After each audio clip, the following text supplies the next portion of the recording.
안녕하십니까, 박사호입니다. 대선이 거의 다가오자 트럼프는 5개 주를 종횡무진으로 누비며 48시간 동안 무려 10개 유세장을 들렀습니다.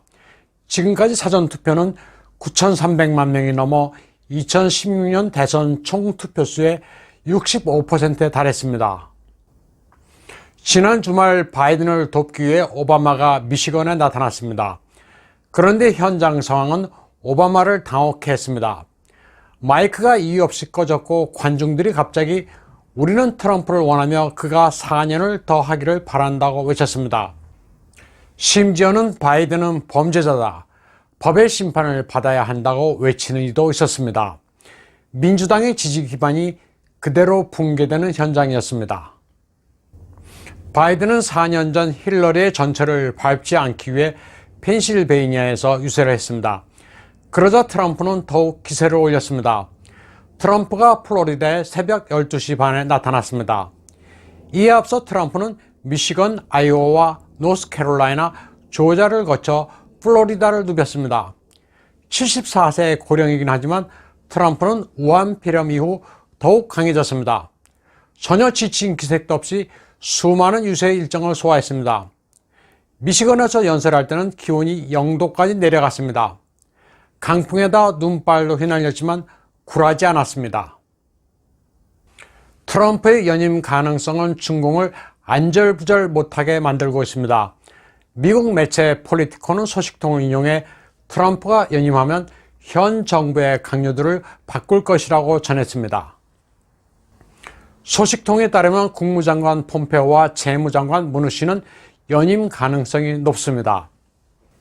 그 밖에 무역대표 로버트 라이트하이저, 무역고문 피터 나바로도 연임 가능성이 높습니다. 모두 대중강경파입니다. 하지만 국방부장 마크 에스퍼와 FBI 국장 크리스토퍼 로웨이는 밀려날 것으로 예측했습니다. 에스퍼에 대해서는 트럼프가 미군 내 관료들의 능력에 불만을 가지고 있기 때문입니다. 크리스토퍼 로웨이는 헌터 바이든의 랩탑 수사를 미적지근하게 처리하고 있기 때문으로 보인다고 폴리티코는 보도했습니다. 특히 크리스토퍼 로웨이는 경력을 세탁한 것으로 알려지고 있습니다. FBI 국장으로 변호사 사무실을 가지고 있고 러시아의 한 에너지 회사의 법률 대표이기 때문입니다.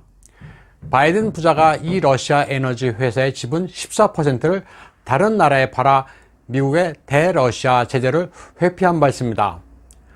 또 크리스토퍼 로웨이는 낸시 펠로시와 짜고 바이든 부자의 하드 드라이브를 오랫동안 감추고 보고를 하지 않았습니다.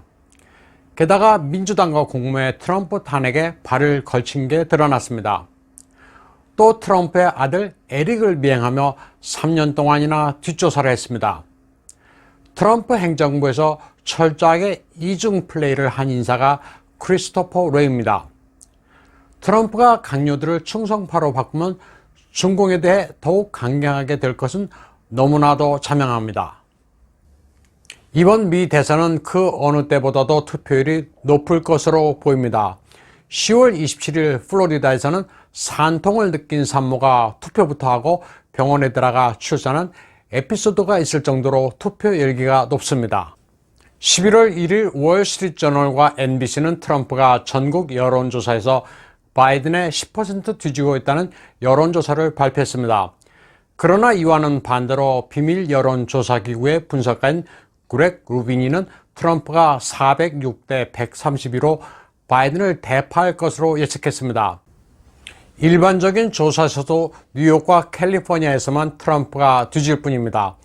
텍사스의 경우 64대 36, 사우스캐롤라이나는 63대 37, 펜실베이니아도 56대 44로 트럼프가 모두 앞서고 있는 것으로 나타났습니다. 영국의 썬데이 익스프레스도 디모크러시 인스티튜트의 의뢰 조사한 결과 전국 지지도는 트럼프가 48%, 바이든이 47%로 나왔지만 선거인단에서는 트럼프가 326대 212로 바이든을 크게 이기는 것으로 나타났습니다. 디모크러시 인스티튜트는 2006년 영국의 브렉시트와 2016년 미 대선 결과를 정확히 맞춘 기관입니다. 트럼프 유세장에서 지지자들의 호응도 따져볼 만합니다.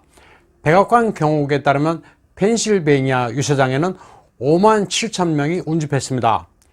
이 정도의 인원은 락앤롤 콘서트에서 가능한 숫자입니다. 펜실베이니아 유세 열기가 얼마나 뜨거웠는지 민주당 소속 주지사 존 페터만은 이 장면을 보고 깜짝 놀랐습니다. 그리고 나는 여론조사가 어떻게 나오든 상관없이 트럼프가 펜실베이니아에서 큰 환영을 받고 있다는 포스팅을 트위터에 올렸습니다. 10월 31일 캘리포니아 비벌리 힐스에서의 열기도 대단했습니다. 이곳에서는 마지막으로 연 트럼프 지지 행렬입니다. 라티노 중국계 여성들이 트럼프를 지지한다는 현수막과 깃발을 들었습니다. 이들은 For More Years를 일제히 외쳤습니다.